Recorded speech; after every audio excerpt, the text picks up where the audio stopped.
Okay, so today was supposed to be the final reading of the short story, but then I saw this from Tater the Bard. Questions about the legality of certain actions in Dungeons & Dragons, like the actual in-world law, like what is actually illegal in your Dungeons & Dragons game. And these are amazing questions from a world-building perspective, so I wanted to answer them for the main nation my next campaign is going to take place in. So, from the bottom.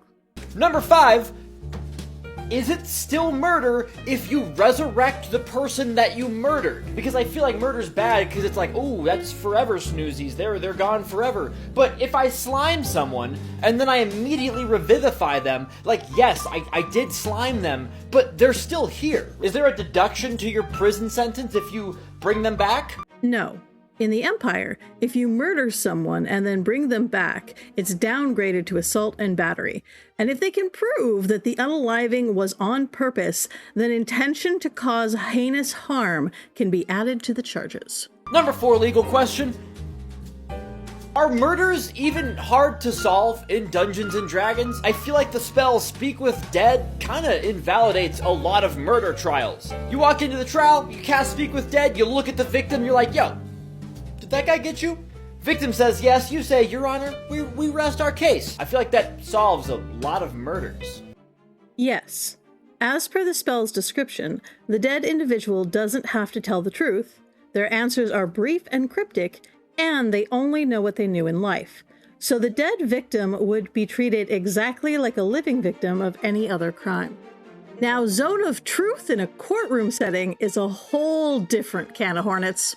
Our number 3 legal question today, can animals be guilty of crimes? If I cast Speak with Animals and I explain the concept of morality to a cow, and then that cow chooses to go out and commit property damage and vandalism, can we hold that cow criminally liable because the cow knew that that was illegal? Or does the cow still get to play the haha I'm a cow moo card?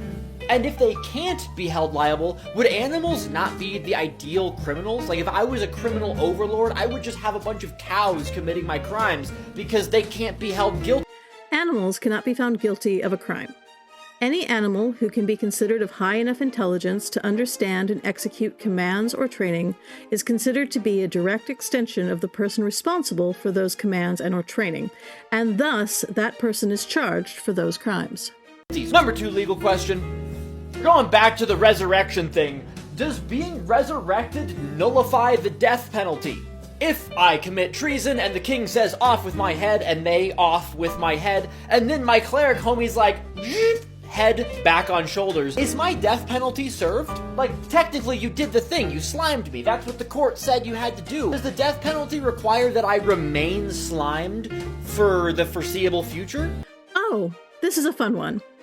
In the Empire, if the Empress orders your end, your body is cremated right after.